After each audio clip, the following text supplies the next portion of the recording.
Night டின்னருக்கு ரொம்ப ஹெல்தியான உடனடியா செய்யக்கூடிய ராகி பன் தோசை நம்ம செய்ய போறோங்க. அதுக்கு ஒரு பவுல்ல 1 கப்பு ராகி மாவு, 1 கப்பு ரவை, 1 கப்பு தயிர், அது கூட தேவையான அளவு உப்பு, அது கூட தேவையான அளவு தண்ணி சேர்த்து நல்லா மிக்ஸ் பண்ணிட்டு ஊற வச்சுக்கலாங்க. இந்த ராகி பன் தோசைக்கு சூப்பரான ஒரு கார சட்னி பண்ண போறோம். இந்த சட்னிக்கு வந்துட்டு ஒரு மிக்ஸி ஜார்ல ஒரு 5 வரமிளகாய் சேர்த்துட்டு 2 தக்காளி, சிறிதளவு புளி, உப்பு சேர்த்துட்டு தண்ணி ஊத்தாம அரைச்சு எடுத்துக்கலாங்க. இந்த சட்னி தாளிக்கிறதுக்காக அடுப்புல ஒரு பேன் வச்சிருக்கோம். இதுல 2 டேபிள் ஸ்பூன் தேங்காய் எண்ணெய் சேர்த்திருக்கோம். அதுல கடுகு, கடலைப்பருப்பு, உளுத்தம்பருப்பு சேர்த்திருக்கோம். கடுகு பொரிஞ்சதுக்கு அப்புறமா கருவேப்பிலை சிறிதளவு சேர்த்துட்டு அரைச்ச சட்னியை இதுல சேர்த்து நல்லா வதக்கிக்கலாம். நல்லா எண்ணெய் பிரிஞ்சு வந்ததுக்கு அப்புறம் இந்த சட்னியை ஒரு பவுலுக்கு மாத்திரலாம். அடுத்ததா வந்துட்டு ராகி தோசைக்கு ஊற வச்சிருக்கிற மாவு வந்து நல்லா ஊறி வந்திருக்கு. இதை வந்துட்டு மிக்ஸி ஜார்ல போட்டு நல்லா நைஸா அரைச்சு எடுத்துக்கலாங்க. இந்த தோசைக்கு தேவையான தாளிப்புக்காக அடுப்புல ஒரு கரண்டி வச்சிருக்கோம். இதுல வந்து 1 டேபிள் ஸ்பூன் ஆயில் சேர்த்துட்டு கடுகு, கடலைப்பருப்பு, உளுத்தம்பருப்பு சேர்த்து சீரகம் 1 டீஸ்பூன், பெரிய வெங்காயம் 2, பச்சை மிளகாய் சிறிதளவு, கருவேப்பிலை கட் பண்ணி வச்சிருக்கோம். இதையும் சேர்த்து நல்லா வதக்கிக்கலாம். வெங்காயம் கண்ணாடி பதம் வந்ததுக்கு அப்புறம் இதை எடுத்து நம்ம ராகி மாவுல நல்லா மிக்ஸ் பண்ணிக்கலாங்க. அடுப்புல வந்துட்டு தோசைக்காக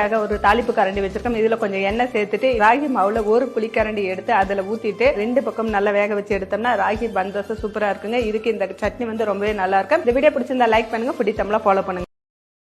Download ShareChat.